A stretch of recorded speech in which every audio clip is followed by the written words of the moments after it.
الحمد للہ رب العالمین والصلاة والسلام علی سید المرسلین اما بعد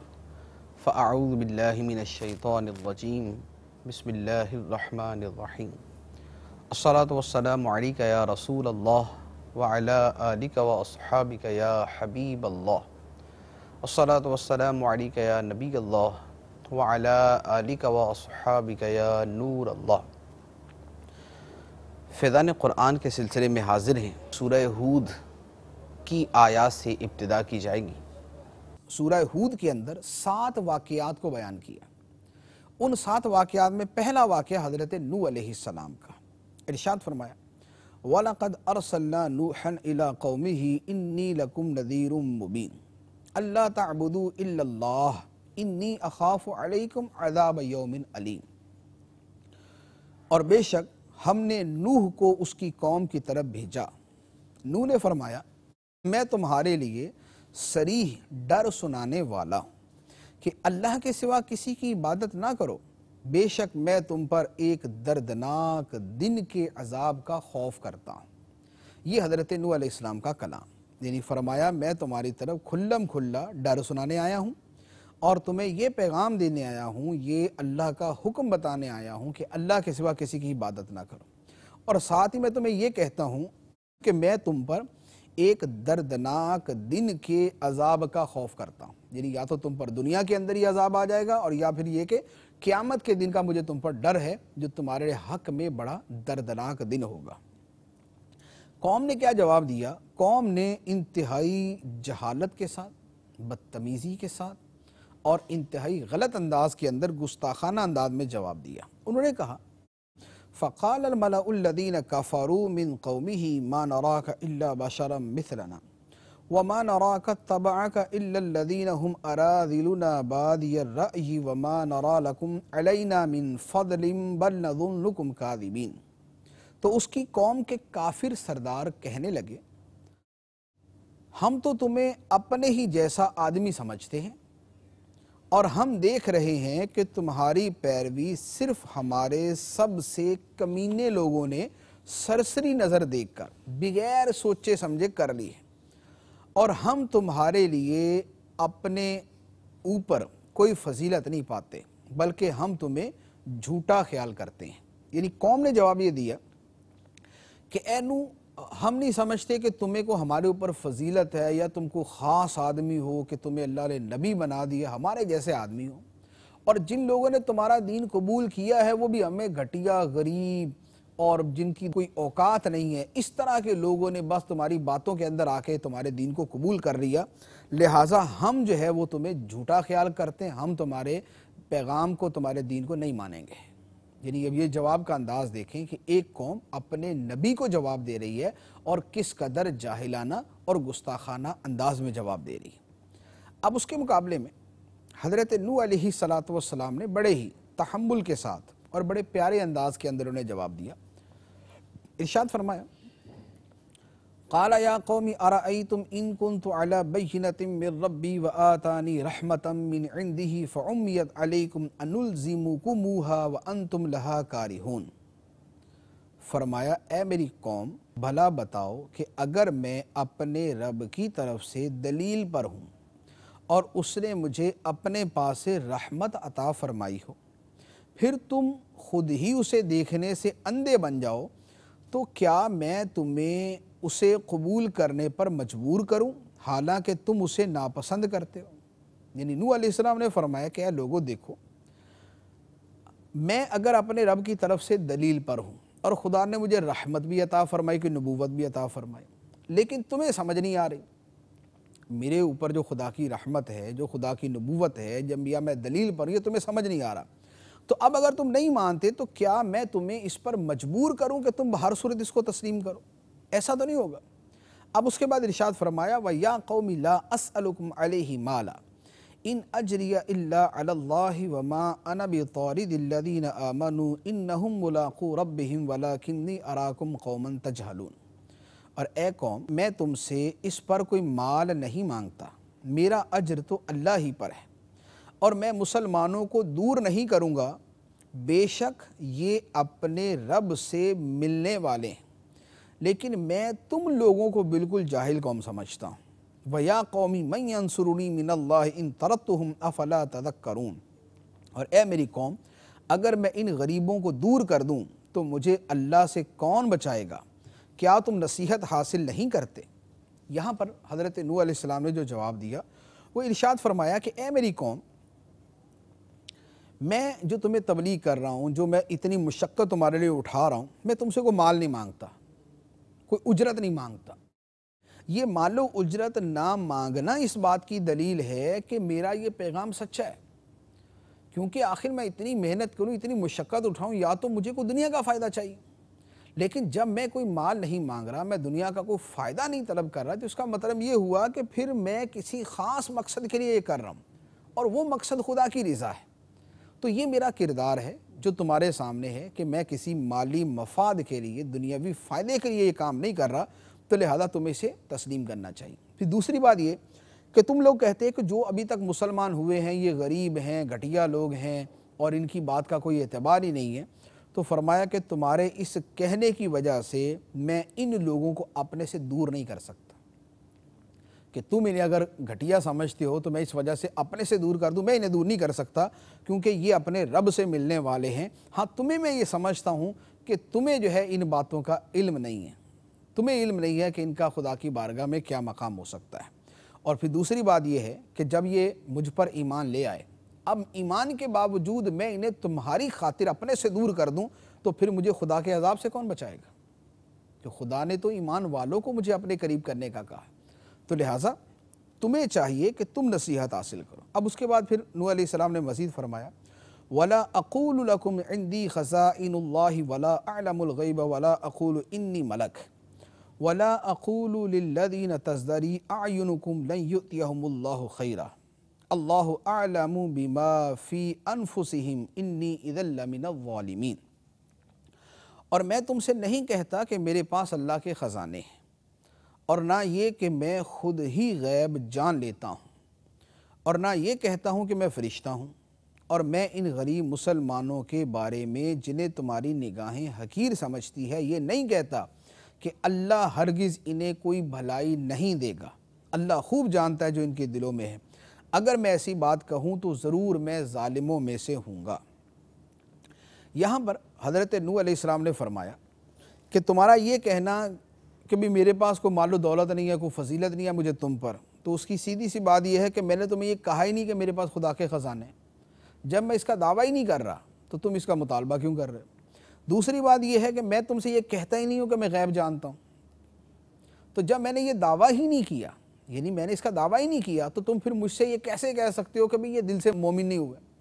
جو میرے پاس مسلمان ہونے والے ہیں یہ دل سے مسلمان نہیں ہوئے، تو میں لوگوں کے دلوں پر حکم لگانے والا نہیں ہوں۔ خدا کا حکم ہی یہ ہے کہ جو کلمہ پڑھے، جو اپنے آپ کو مسلمان ظاہر کرے، اسے مسلمان تسلیم کیا جائے۔ دل پر حکم لگانا میرا کام نہیں، نہ میں نے اس کا دعویٰ کیا ہے۔ اور تیسری بات تم یہ کہتے ہو کہ ہم تو تمہیں اپنے جیسا آدمی سمجھتے ہیں، تو فرمایا کہ میں تمہیں کب کہتا ہوں کہ میں فرشتہ ہوں؟ میں نے خود ہی فرشتہ ہونے کا دعویٰ نہیں کیا ہوا، تو تم مجھ سے اس بات کا کیسے مطالبہ کر سکتے ہو کہ میں جو ہے وہ تمہیں کچھ جدا گانا جو ہے نا تمہارے سامنے کچھ اپنے آپ کو ظاہر کروں؟ تو لہذا جب میرے یہ مطالبات ہی نہیں ہیں تو اب اس پر تمہارا آگے سے اس طرح کی باتیں کرنا کوئی معنی نہیں رکھتا۔ اب اس کے بعد فرمایا کہ جو لوگ تمہاری نظر میں حقیر ہیں، میں ان کو یہ نہیں کہتا کہ اللہ ان کو کوئی خیر نہیں دے گا۔ اگر تم یہ سمجھتے ہو کہ یہ دل سے مسلمان نہیں ہوئے تو اسے بھی خدا جانتا ہے، اور اگر یہ تمہارا گمان غلط ہے اور یہ واقعی دل سے مسلمان ہے تو بھی خدا جانتا ہے۔ تو اجر دینا تو خدا کا کام ہے، جس نے ان کو اجر دینا ہے وہ ان کے دل کی حالتیں بھی جانتا ہے۔ لہذا یہ دل سے مسلمان ہوں گے تو اجر بھی مل جائے گا، نہیں ہوں گے تو خدا اجر بھی نہیں دے گا۔ لہذا تمہیں اس فکر میں پڑنے کی ضرورت نہیں ہے، لیکن تمہاری باتوں کی وجہ سے میں ان کو یہ نہیں کہوں گا کہ یہ دل سے مسلمان نہیں، میں ان سے یہ نہیں کہوں گا کہ مجھ سے دور ہو جاؤ، کیونکہ اگر میں اس کے باوجود کہ خدا کا حکم مجھے یہ ہے کہ جو کلمہ پڑھے، اسلام کا دعویٰ کرو، اسے اپنے قریب کرو، پھر بھی میں انہیں اپنے آپ سے دور کروں، تو پھر تو یہ زیادتی ہے، پھر یہ ظلم ہے۔ اب اس کے بعد قوم نے جواب دیا،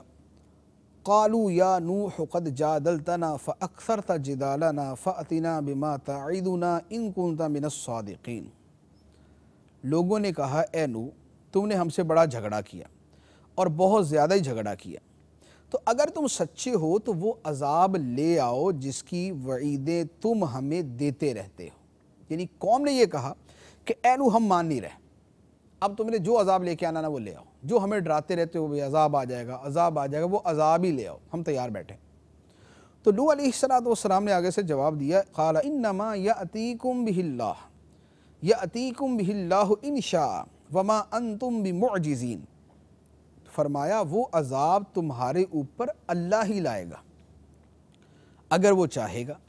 اور تم اللہ کو عاجز نہیں کر سکو گے۔ یعنی تمہارا مجھ سے یہ کہنا کہ میں لے آؤں تو میں نہیں لے کے آؤں گا، وہ خدا لے کے آئے گا۔ اب خدا کب لے کے آئے گا یہ خدا جانتا ہے، جب اس کی مشیت ہوگی، جب خدا جو ہے وہ تمہارا امتحان مکمل کر دے گا، تمہاری جانچ پوری ہو جائے گی کہ تم نے واقعی بہر صورت اب عذاب ہی اٹھانا ہے، تو اس کو خدا عذاب بھی لے آئے گا۔ لیکن ساتھ یہ فرما دیا کہ خدا اب عذاب لائے یا تب عذاب لائے، جب وہ لائے گا تو پھر تم بے بس ہو جاؤ گے، پھر تم خدا کے عذاب کے سامنے ٹھہر نہیں سکو گے۔ مزید ارشاد فرمایا وَلَا يَنْفَعُكُمْ نُصْحِي إِنْ أَرَدْتُ أَنْ أَنْصَحَ لَكُمْ إِنْ كَانَ اللَّهُ يُرِيدُ أَنْ يُغْوِيَكُمْ هُوَ رَبُّكُمْ وَإِلَيْهِ تُرْجَعُونَ، اور اگر میں تمہاری خیر خواہی کرنا چاہوں تو تب بھی میری نصیحت تمہیں نفع نہیں دے گی اگر اللہ تمہیں گمراہ کرنا چاہتا ہو، وہ تمہارا رب ہے اور اسی کی طرف تم لوٹائے جاؤ گے۔ یعنی فرمایا کہ میں تمہاری خیر خواہی کرنا بھی چاہوں تو اصل اختیار اور قدرت تو خدا کے پاس، وہ تمہاری سرکشی کی وجہ سے تمہیں گمراہ ہی رکھنا چاہے تو پھر میرا نصیحت کرنا بھی تمہیں کوئی فائدہ نہیں دے گا، لیکن یہ بات ہے کہ وہ تمہارا رب ہے، اسی کی طرف تمہیں لوٹایا جائے گا۔ اب یہ ساری باتیں ہو چکی، اب اس کے بعد درمیان میں یا تو نبی کریم علیہ السلام کے حوالے سے ایک کلام ہوا ہے، اور یا پھر یہ کلام بھی حضرت نوح علیہ السلام کے حوالے سے ہی ہے۔ وہ کیا؟ ام یقولون افتراہ قل ان افتریتہ فعلی اجرامی وانا بریء مما تجرمون، کیا یہ کہتے ہیں کہ یہ اس نے خود ہی بنا لیا ہے؟ تم فرماؤ اگر میں نے بنا بھی لیا تو میرا جرم صرف مجھ پر ہے اور میں تمہارے جرم سے بیزار ہوں۔ یعنی کفار نے یا تو نبی کریم علیہ السلام کو کہا کہ یہ جو پیغام رسالت ہے یہ انہوں نے خود ہی بنا لی ہے، تو فرمایا کہ تم ان سے جواب میں کہہ دو کہ اگر میں نے یہ خود بنا لیا ہے تو اس کا جرم تو میرے اوپر ہی ہوگا نا،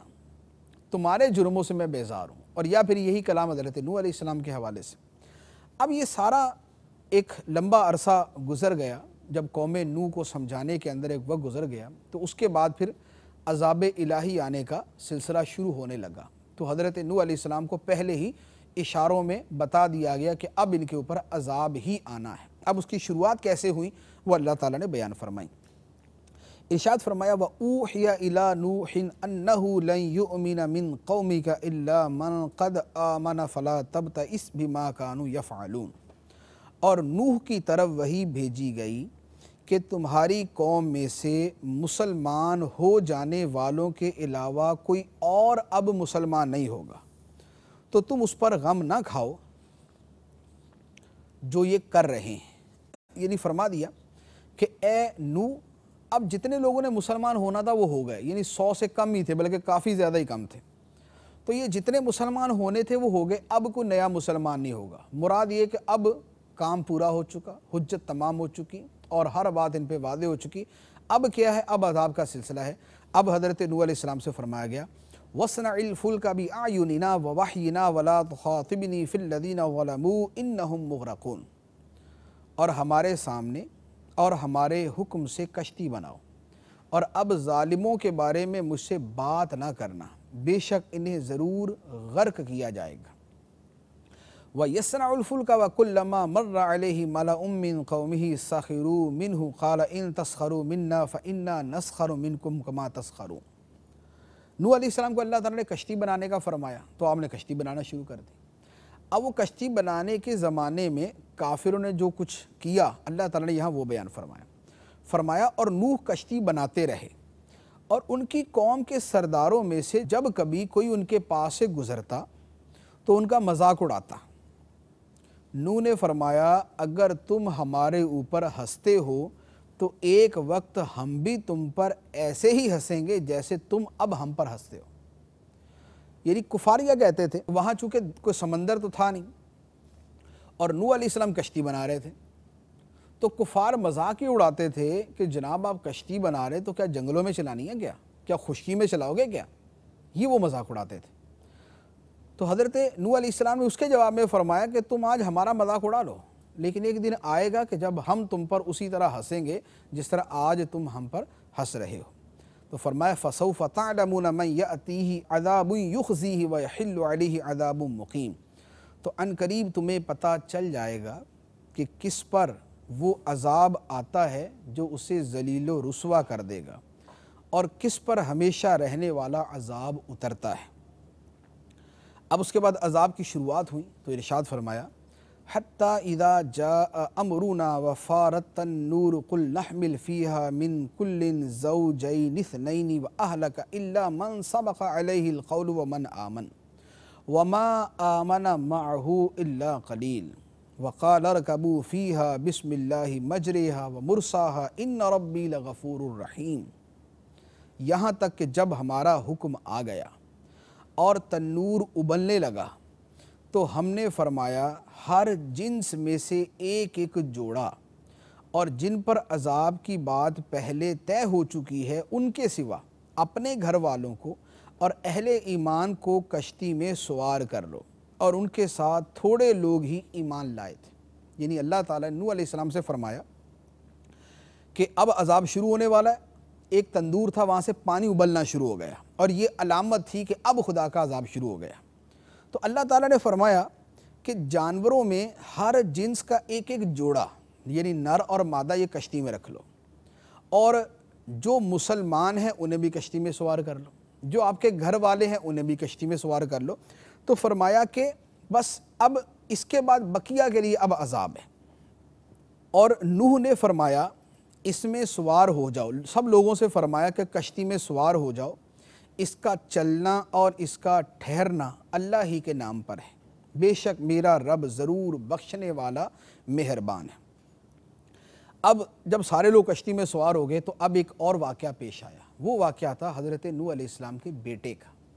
وہ بیٹا منافق تھا، ظاہری طور پہ تو وہ مسلمان تھا لیکن باطنی طور پہ وہ کافر تھا۔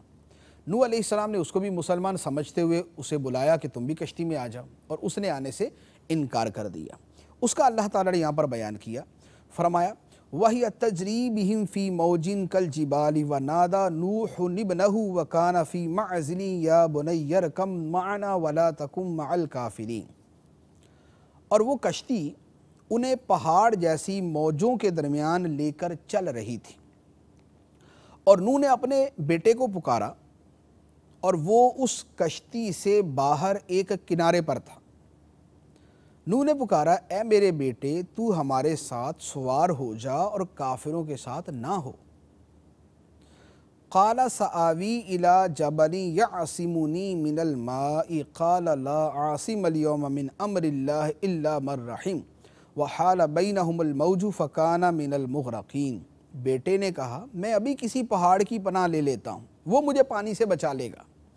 نوح نے فرمایا آج اللہ کے عذاب سے کوئی بچانے والا نہیں سوائے اس کے جس پر خدا رحم فرمائے،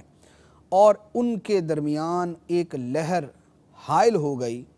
تو وہ بھی غرق کیے جانے والوں میں سے ہو گیا۔ یعنی نوح علیہ السلام نے اپنے بیٹے سے فرمایا کہ بیٹا کشتی میں آ جا اور کافروں کے ساتھ نہ ہو، تو اس نے کہا کہ نہیں میں تو کسی پہاڑ کے اوپر چڑھ جاؤں گا تو میں تو بچ جاؤں گا۔ تو نوح علیہ السلام نے فرمایا کہ یہ خدا کا عذاب ہے، اس عذاب سے کوئی نہیں بچے گا، اب اس سے وہی بچے گا جسے خدا بچائے گا، اور وہ ہے جو میری کشتی میں سوار ہوگا۔ لیکن بیٹے نے بات ماننے سے انکار کر دیا۔ اب یہ باتیں ہو رہی تھی کہ اچانک پانی کی ایک لہر آئی اور وہ بیٹا جو ہے وہ بھی ان ڈوبنے والوں کے اندر شامل ہو گیا۔ اب جب کافر تباہ و برباد ہو گئے، ہلاک ہو گئے، اب عذاب رک گیا۔ وہ رکا کیسے؟ اللہ تعالیٰ نے اس کا بیان فرمایا وَقِيلَ يَا أَرْضُ ابْلَعِي مَاءَكِ وَيَا سَمَاءُ أَقْلِعِي وَغِيضَ الْمَاءُ وَقُضِيَ الْأَمْرُ وَاسْتَوَتْ عَلَى الْجُودِيِّ وَقِيلَ بُعْدًا لِلْقَوْمِ الظَّالِمِينَ، اور حکم فرمایا گیا کہ اے زمین اپنا پانی نگل جا، اور اے آسمان تھم جا، اور پانی خشک کر دیا گیا اور کام تمام ہو گیا، اور وہ کشتی جودی پہاڑ پر ٹھہر گئی، اور فرما دیا گیا ظالموں کے لیے دوری ہے۔ اب یہ جب سب واقعہ ہو گیا تو نوح علیہ السلام نے اللہ کی بارگاہ میں عرض کی، کیونکہ اللہ تعالیٰ نے نوح علیہ السلام سے وعدہ فرمایا تھا کہ اے نوح تیرے گھر والوں کو کچھ نہیں کہا جائے گا، اور بیٹا ڈوب گیا۔ تو نوح علیہ السلام نے اس پر اللہ تعالیٰ سے عرض کیا کہ اے اللہ تو نے تو یہ فرمایا تھا کہ میرے گھر والوں میں سے تو کسی کو کچھ نہیں کہے گا، لیکن میرا تو بیٹا ڈوب گیا۔ اس پر پھر اللہ تعالیٰ نے جواب دیا تو وہ یہاں پر بیان کیا گیا۔ وَنَادَى نُوحٌ رَبَّهُ فَقَالَ رَبِّ إِنَّ ابْنِي مِنْ أَهْلِي وَإِنَّ وَعْدَكَ الْحَقُّ وَأَنْتَ أَحْكَمُ الْحَاكِمِينَ۔ اور نوح نے اپنے رب کو پکارا تو عرض کی، اے میرے رب، میرا بیٹا بھی تو میرے گھر والوں میں سے ہے، اور بے شک تیرا وعدہ سچا ہے اور تو سب سے بڑا حاکم ہے، تو پھر یہ کیا ہوا کہ میرا بیٹا ڈوب گیا؟ اللہ تعالیٰ نے فرمایا، قال یا نوح انہ لیس من اہلک انہ عمل غیر صالح فلا تسألنی ما لیس لک بہ علم انی اعیدک ان تکون من الجاہلین قال رب انی اعوذ بک ان اسألک ما لیس لی بہ علم وإلا تغفر لی وترحمنی اکن من الخاسرین۔ اللہ نے فرمایا، اے نوح، بے شک وہ تیرا بیٹا تیرے گھر والوں میں سے ہرگز نہیں، بے شک اس کا عمل اچھا نہیں تھا، پس تو مجھ سے اس بات کا سوال نہ کر جس کا تجھے علم نہیں، میں تجھے نصیحت کرتا ہوں کہ تو ان لوگوں میں سے نہ ہو جو جانتے نہیں۔ نوح نے فوراً عرض کی، اے میرے رب، میں تیری پناہ چاہتا ہوں کہ تجھ سے وہ چیز مانگوں جس کا مجھے علم نہیں، اور اگر تو میری مغفرت نہ فرمائے اور مجھ پر رحم نہ فرمائے تو میں نقصان اٹھانے والوں میں سے ہو جاؤں گا۔ یعنی اللہ تعالیٰ نے فرمایا کہ اے نوح، تجھ سے جو یہ وعدہ تھا کہ تیرے گھر کے کسی فرد کو عذاب نہیں دیا جائے گا، اس سے مراد تھا کہ جو تیرے گھر میں اہل ایمان ہیں، تو تیرے گھر میں جو کافر ہوگا اسے عذاب دیا جائے گا۔ تو تیرا جو بیٹا تھا وہ کافر تھا، لہذا کافر ہونے کی وجہ سے گویا وہ تیرے گھر کا فرد ہی نہیں بنتا، تیرے گھر کا فرد بنتا ہی وہ ہے جو مسلمان ہو۔ تو لہذا جب وہ مسلمان نہیں تھا اس لیے وہ عذاب کا شکار ہوا، تو تیرے ساتھ جو وعدہ تھا وہ پورا ہوا کہ تیرے گھر میں جو اہل ایمان تھے ان کو بچا لیا گیا، اور جو اہل ایمان نہیں تھے ان کو نہیں بچایا گیا۔ تو بیٹا جو ہے وہ ظاہری طور پہ مسلمان تھا تو تمہیں یہ تھا کہ اس کو بچا لیا جائے، لیکن چونکہ حقیقتاً کافر تھا اور خدا جانتا تھا کہ یہ کافر ہے، لہذا اس کو عذاب کے اندر مبتلا کر دیا گیا۔ اب حضرت نوح علیہ السلام نے جب فوراً اللہ تعالیٰ سے مغفرت طلب کی، رحم طلب کیا، تو اللہ تعالیٰ نے کرم فرماتے ہوئے ارشاد فرمایا، قیل یا نوح اہبط بسلام منا وبرکات علیک وعلی ممن معک وامم سنمتعہم ثم یمسہم منا عذاب علیم۔ فرمایا گیا، اے نوح، ہماری طرف سے اس سلامتی اور ان برکتوں کے ساتھ کشتی سے اترو جو تم پر اور تمہارے ساتھیوں کی جماعتوں پر ہے، اور کچھ جماعتیں ایسی ہیں جنہیں ہم فائدہ دیں گے، پھر انہیں ہماری طرف سے دردناک عذاب پہنچے گا۔ یعنی اب فرمایا کہ اب کشتی سے اترو اور اب زمین کے اوپر دوبارہ بسنا شروع کر دو، اب تم پر بھی سلامتی ہو، خدا کی برکتیں ہوں، اور جو تمہارے ساتھ دوسرے لوگ ہیں ان پر بھی خدا کی برکتیں ہوں اور خدا کی سلامتی ہو، لیکن آئندہ پھر دوبارہ وہ قومیں بنیں گی کہ جنہیں ہم دنیا میں فائدے دیں گے، زندگی دیں گے، برتنے کے سامان دیں گے،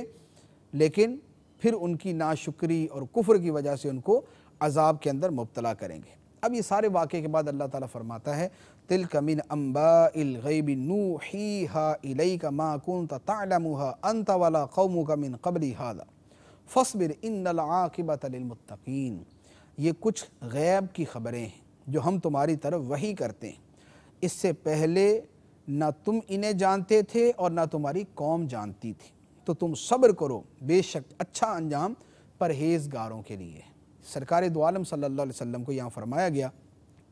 کہ یہ جو نوح علیہ السلام کا اتنا لمبا واقعہ اور اس کی جزیات جو بیان کی ہیں، یہ سب غیب کی خبریں ہیں جو ہم آپ کی طرف وحی کر رہے ہیں، ورنہ ہمارے بتانے سے پہلے نہ تو آپ جانتے تھے نہ آپ کی قوم جانتی تھی۔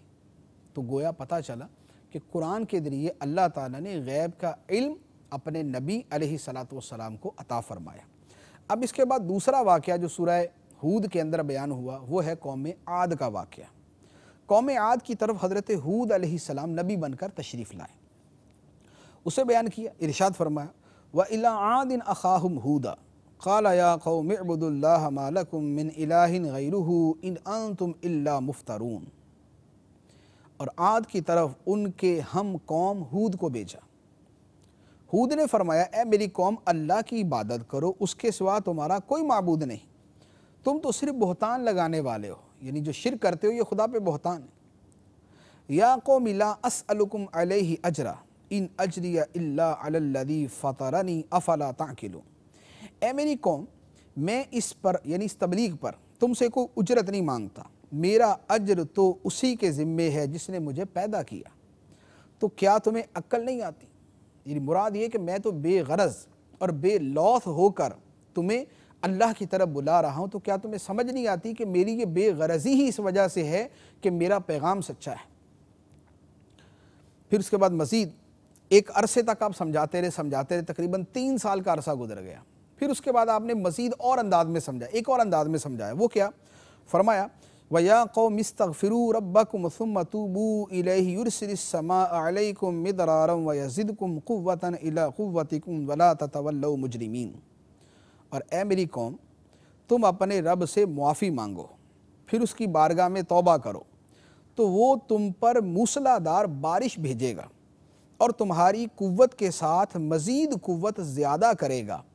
اور تم مجرم بن کر منہ نہ پھیرو۔ یعنی حضرت ہود علیہ السلام نے مزید فرمایا کہ اے قوم استغفار کرو، توبہ کرو،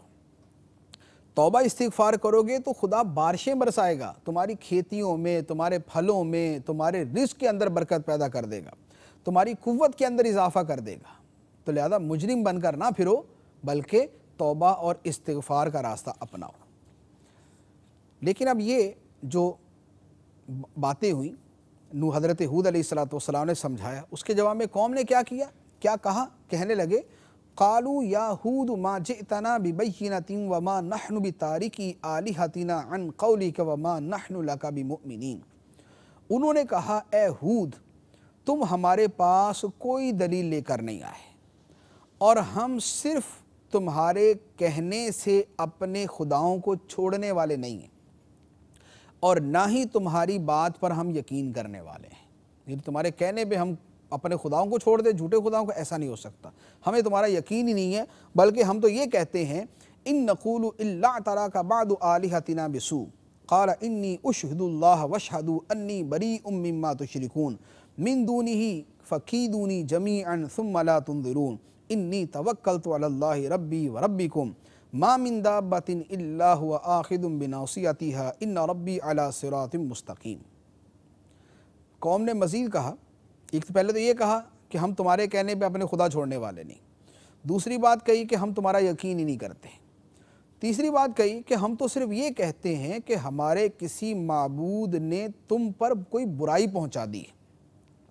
یعنی تم جو اس طرح کی باتیں کرتے ہو اے ہود علیہ السلام، تو ہمارا خیال یہ ہے کہ تم نے جو ہمارے بتوں کی گستاخی کی ہے نا، تو ان میں سے کسی نے تمہارے اوپر اثر کر دیا۔ تو حضرت ہود علیہ السلام نے بڑی جرت کے ساتھ جواب دیا، ارشاد فرمایا ہود نے میں اللہ کو گواہ بناتا ہوں اور تم سب بھی گواہ ہو جاؤ کہ میں ان سب سے بیزار ہوں جنہیں تم اللہ کے سوا اس کا شریک ٹھہراتے ہو۔ تم سب مل کر میرے اوپر داؤ چلاؤ، پھر مجھے مہلت نہ دو، میں نے اللہ پر بھروسہ کر لیا ہے جو میرا اور تمہارا رب ہے۔ زمین پر چلنے والا کوئی جاندار ایسا نہیں جس کی پیشانی اس کے قبضہ قدرت میں نہ ہو، بے شک میرا رب سیدھے راستے پر ملتا ہے۔ حضرت ہود علیہ السلام نے کتنی بہادری کے ساتھ اور جواں مردی سے جواب دیا کہ تم نے جو کرنا ہے کر لو، جو داؤ چلانا چلا لو، جو سازش کرنی کر لو، میں نے خدا پہ بھروسہ کیا، سب کا مالک وہی ہے۔ اب اس کے بعد پھر مزید فرمایا فَإِن تَوَلَّوْا فَقَدْ أَبْلَغْتُكُم مَّا أُرْسِلْتُ بِهِ إِلَيْكُمْ وَيَسْتَخْلِفُ رَبِّي قَوْمًا غَيْرَكُمْ وَلَا تَضُرُّونَهُ شَيْئًا إِنَّ رَبِّي عَلَىٰ كُلِّ شَيْءٍ حَفِيظٌ۔ پھر اگر تم منہ پھیرو تو میں تمہیں اس کی تبلیغ کر چکا ہوں جس کے ساتھ مجھے تمہاری طرف بھیجا گیا تھا، اور میرا رب تمہاری جگہ دوسروں کو لے آئے گا اور تم اس کا کچھ نہ بگاڑ سکو گے، بے شک میرا رب ہر شے پر نگہبان ہے۔ حضرت ہود علیہ السلام نے فرما دیا کہ اگر تم منہ پھیرو میری بات نہ مانو تو مجھے کوئی مسئلہ نہیں ہے، میں نے جو تبلیغ کرنی تھی کر دی، میں نے جو تمہیں پیغام پہنچانا تھا پہنچا دیا، اب میرا رب تمہاری جگہ دوسری قوم لے کر آئے گا۔ مراد یہ کہ تمہیں اب تباہ کرے گا اور تمہاری جگہ دوسری قوم آ کر آباد ہو جائے گی، اور خدا تم پر عذاب بھیجے گا تو تم خدا کا کچھ بگاڑ نہیں سکتے۔ اب اس کے بعد پھر کیا ہوا؟ پھر عذاب آیا، اللہ تعالیٰ نے اس کا ذکر کیا، ارشاد فرمایا وَلَمَّا جَاءَ أَمْرُنَا نَجَّيْنَا هُودًا وَالَّذِينَ آمَنُوا مَعَهُ بِرَحْمَةٍ مِنَّا وَنَجَّيْنَاهُمْ مِنْ عَذَابٍ غَلِيظٍ وَتِلْكَ عَادٌ جَحَدُوا بِآيَاتِ رَبِّهِمْ وَعَصَوْا رُسُلَهُ وَاتَّبَعُوا أَمْرَ كُلِّ جَبَّارٍ عَنِيدٍ۔ اور جب ہمارا حکم آیا تو ہم نے اپنی رحمت کے ساتھ ہود اور اس کے ساتھ والے مسلمانوں کو بچا لیا اور انہیں سخت عذاب سے نجات دی۔ یعنی خدا کا جب عذاب آیا تو ہود علیہ السلام اور جو ان پر ایمان لانے والے تھے انہیں بچا لیا گیا، اور قوم کو ایک آندھی اور طوفان کے عذاب میں مبتلا کیا گیا۔ اب اللہ تعالیٰ فرماتا ہے اور یہ عاد ہیں جنہوں نے اپنے رب کی آیتوں کا انکار کیا اور اس کے رسولوں کی نافرمانی کی اور ہر بڑے سرکش ہٹ دھرم کے پیچھے چلے، تو فرمایا وَأُتْبِعُوا فِي هَذِهِ الدُّنْيَا لَعْنَةً وَيَوْمَ الْقِيَامَةِ أَلَا إِنَّ عَادًا كَفَرُوا رَبَّهُمْ أَلَا بُعْدًا لِعَادٍ قَوْمِ هُودٍ۔ اور اس دنیا میں اور قیامت کے دن ان کے پیچھے لعنت لگا دی گئی۔ سن لو بے شک عاد نے اپنے رب کے ساتھ کفر کیا، سن لو ہود کی قوم عاد کے لیے دوری ہے۔ تو یہ اللہ تبارک و تعالیٰ کی طرف سے اس قوم پر دنیا کے اندر بھی لعنت ہوئی اور قیامت کے دن بھی ان کے لیے لعنت ہے۔ اللہ تبارک و تعالیٰ ہمیں ان واقعات سے درس عبرت حاصل کرنے کی توفیق عطا فرمائے، اپنے نبیوں کی، اپنے رسولوں کی پیروی کی اور اتباع کی توفیق عطا فرمائے، آمین بجاہ النبی الامین صلی اللہ علیہ وسلم۔